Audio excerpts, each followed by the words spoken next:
got the world at our feet. I'm here with Mike Sharp today, the amazing guru when it comes to Facebook marketing.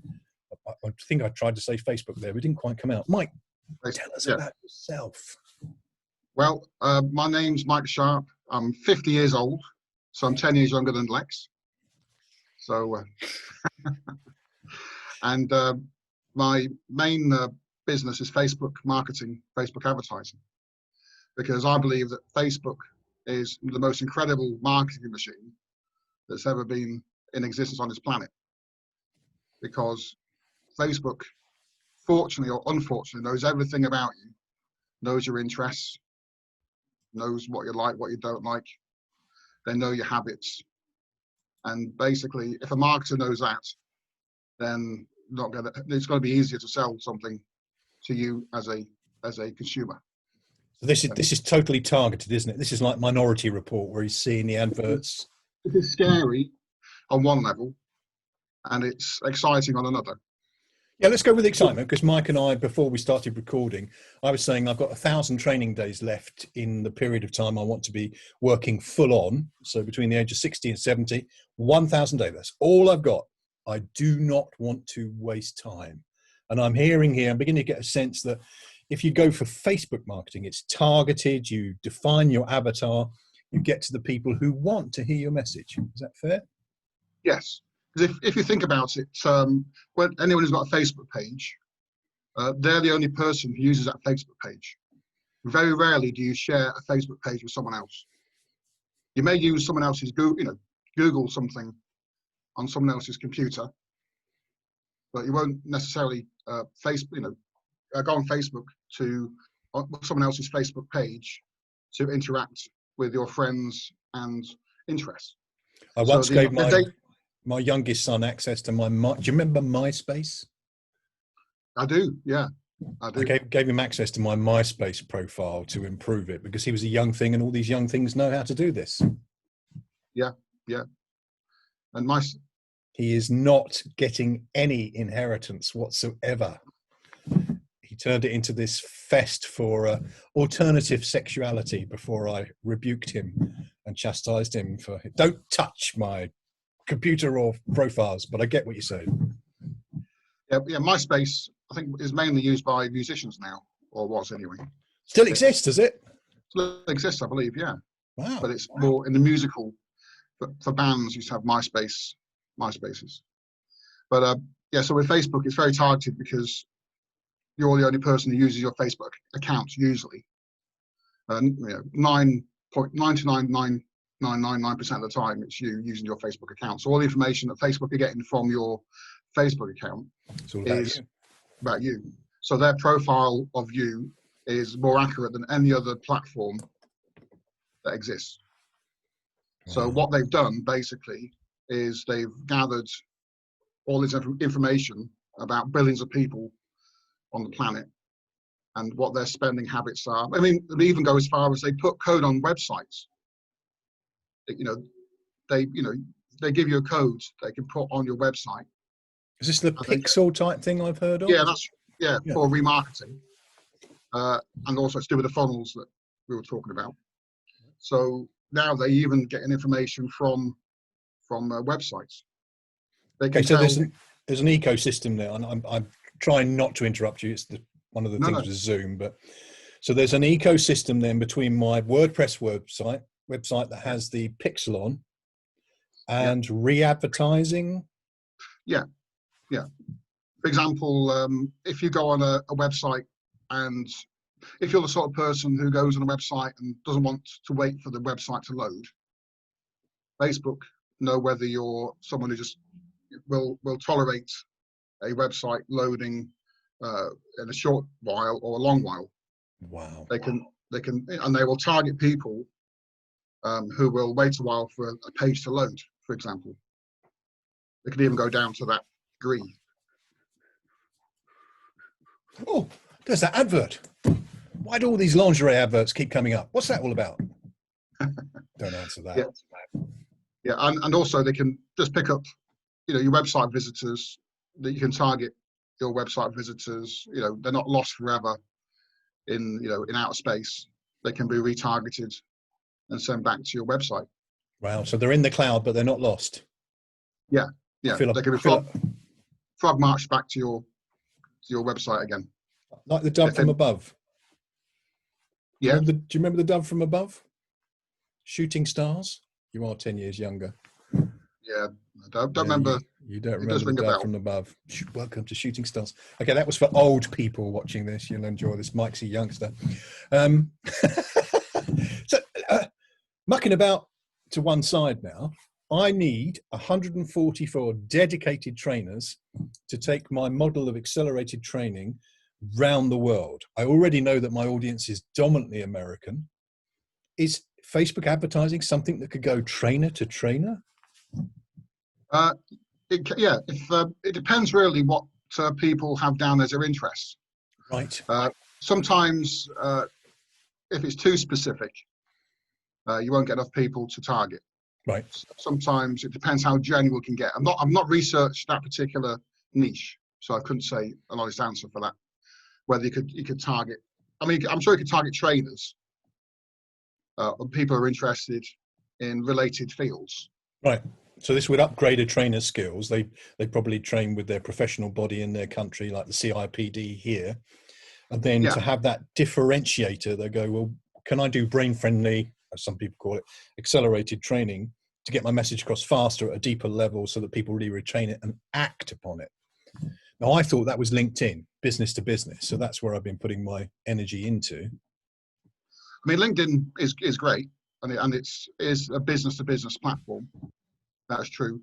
Well, obviously with Facebook, you can reach a lot more people with Facebook, and it's a lot more niche. I mean, the great thing about LinkedIn, of course, is that people do have. If you have the pro version of LinkedIn, you can get a lot of intelligence about someone from that. And with Facebook, likewise, you can get a lot of intelligence about what people are interested in, whichever part of the world they're in. If you want to target America, then you can target the USA only. If you want to target, Europe, then Europe only, South America, whatever. You set the location. I'm looking for trainers in Sweden. Wow. Yeah. I've got something weird happening at the moment, which you might have an insight into. So I set up a group on speed reading, which everybody needs. Everybody needs to learn how to speed read. And it's so simple. I have put no effort into this group whatsoever other than providing content. I haven't promoted it. We get probably over 100 people join each week. It's 2,500 people now. And I don't know what to do with them. Is that something that you can help with? So they're joining up a Facebook group. Yeah. This is right. No effort on Facebook. I'm not promoting it on Facebook. I'm not doing ads. Vroom. And they're coming to me primarily from America and India. Those are the two highest ones. So I love the data. I've seen some of the data. Yeah. So you could, you can't target that particular group with Facebook ads. It doesn't go down to that level. No, but I'm just saying there's obviously an interest in it. How are they finding me? Because I'm not going, hello, we're here. There's obviously, people are obviously, searching for, if someone in the Facebook is a kind of search engine. Of course. Because, you can search in the search bar. In that top box, for particular, for groups that you might be interested in. If you're interested in, in a particular niche, you can type that in. It'll come up with pages and groups that have that about that particular niche. So, and obviously with the Facebook ads, you can drive people to websites as well. If you have a website, obviously the next level is taking someone from Facebook onto another platform, whether it's Eventbrite, if you're doing like a Zoom meeting. Or by saying that, Facebook now, we can actually pretty much hold events on Facebook. I'm pretty sure they do not want you to go off platform. Yeah, they do love you just to be on the platform. Yeah, but converting the Facebook person who likes your page or as a member of your group into something else, I suppose that's. Well, they're not giving me any money for this. This is just my time going into something I care about. Yeah, and I'm pleased that they're enthusiastic about, but one does have to pay the T-bill at the Grasshopper, doesn't one?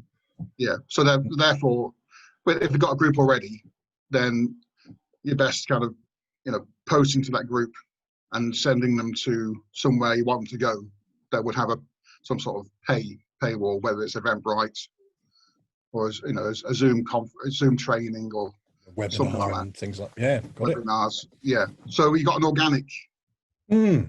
group there, which is by accident. Yeah, and it shows there is a demand, obviously. There's a hunger, isn't there? I'm going to give you two questions and let them sit in your brain so you've got a bit of time to back process them. I'm really interested in how you got into this, so that's an easy one for you to answer. Yeah. And then I'm going to flag up the big objection that's going to come from every single small to medium enterprise. You know what it is. Isn't it too expensive, Mike? I can't afford it. So the first question then, how did I get into it? Well, originally around about 2001, I think it was 2002, I was really into like selling it on eBay, then moved to Amazon. Cool. And I was interested in e-commerce because, I mean, for years back, I've always been interested in, I used to be one of those people who bought direct mail courses before the internet, like start your own business and all, You too can be a millionaire when you follow our process. Yeah, you just get like a letter through the door, and it used to have like a sales sheet on there. And it's called Andy Harrington now. Don't sign up for his newsletter; you'll never escape. But he makes a fortune probably from selling his mailing list. And he's very, very pro direct mail. I think as Chris Muirhead. If you know Chris Muirhead in our network, big fan of direct mail. Cool. Yeah. I mean, basically, from basically, eBay kind of fizzled out a bit, moved to Amazon. I found that was an amazing machine for selling.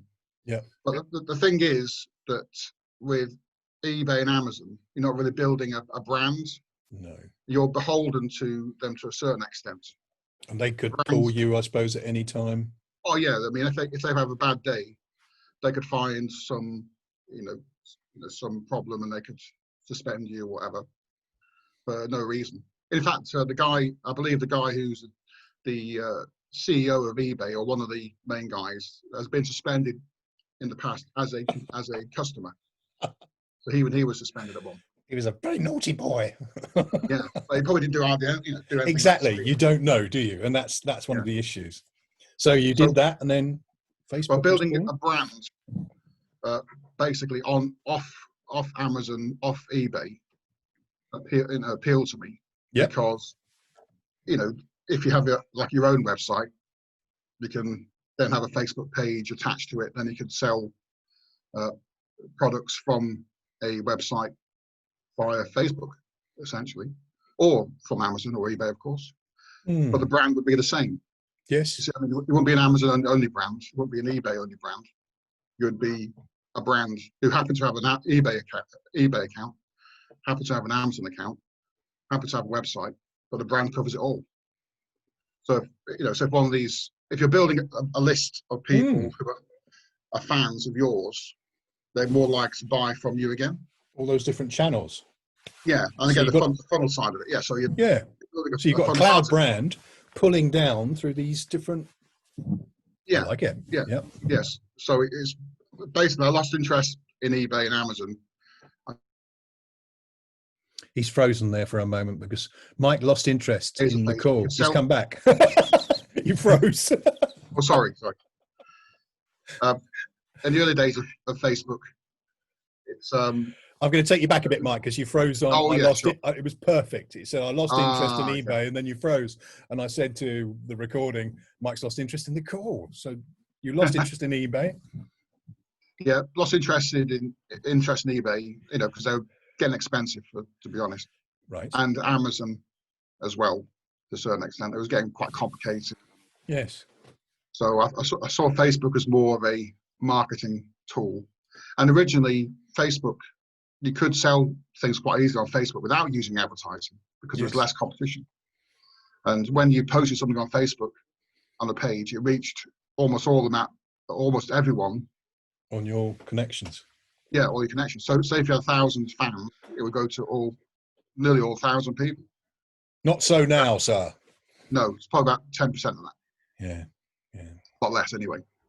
So Facebook, interest in Facebook advertising came about because, you know, in order to reach more people, you have to do Facebook advertising.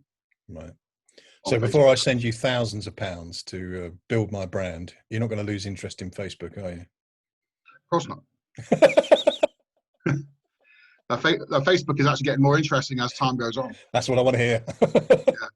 It's actually one of the brands or one of the platforms which is kind of getting more, you know, they're adding more and more features as time, you know, as time goes on. They're buying more They definitely platforms are, like aren't WhatsApp.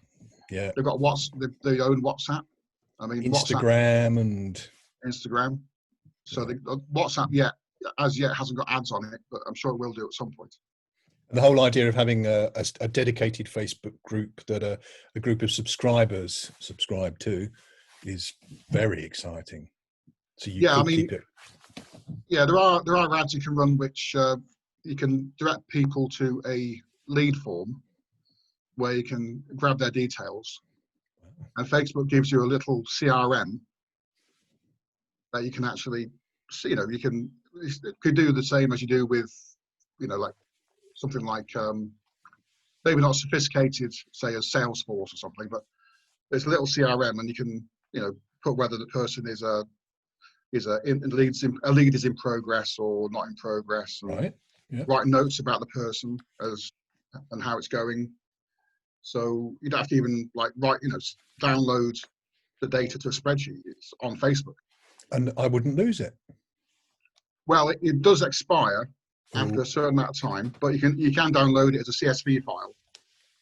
But for I think you got about probably a month or so. Yeah. So if you schedule it properly and you run your process. Yeah. So you can see the leads right in front of your face, and you can then, you know, just call the people or email them via the. I've got my wallet out. I've got my wallet out. Come on, it's too expensive, isn't it? I can't afford to do this. It's too expensive. Well, it's not that. I mean, Facebook compared to some advertising, even Google advertising, is relatively cheap. Right. It all depends really on how much a customer is worth to you. You know, if you're selling a widget which you know, is for a cheap widget and it's one-off, but obviously you want to keep the price down because you're only going to buy from them once, and you're not going to be able to upsell to them anything else. So Right. It depends. So listeners, stop listening for the moment. Training is almost 100% profit. Right. Yes. They won't hear that bit. Okay. Yes. So if I'm running a training program that's adding massive value, but the ticket price is 300 quid, £1,000, how would I work out how much of that I can afford to give in marketing? Well, you could look at how much a lead is worth to you. It's this cost of acquisition type concept. Yeah. So I mean, we can set it so that with a Facebook ads, you don't spend more than a certain amount on a lead, for example. You can program it to do that. So you're not going to have a horrible shock. You open up your bank account and you go, "What? I've got 3 leads for £3,000." And no. I mean, that's the beauty of it, is that you can with Facebook. It's not like printed advertising where you spent all the money and you hope it works. Yes, fingers crossed. No targeting. Yeah, it's it isn't a set and forget platform, which I think is the main mistake that people make in Facebook ads, where people have lost their shirt off the back. They've put a Facebook ad on, and I think, as you alluded to, they've come back and it's spent about 500 quid, and it needs to be kind of monitored very regularly. And it is under your control, but you have to take control. I think that's excellent. Yeah, if you have control over it, then it will work better. And at the beginning, it takes a while. One thing to understand about Facebook ads, again, you don't necessarily get results straight away, because Facebook has to learn who the ideal person that you're looking for. And so there's an element in Facebook advertising where it's market research. Yes.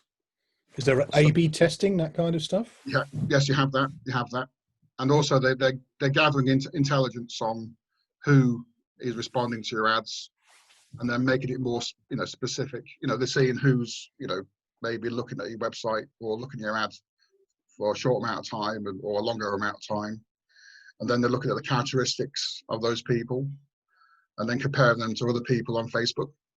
And then they're saying, oh, well, if this person with these certain amount of characteristics spent a certain amount of time or liked a post Yes.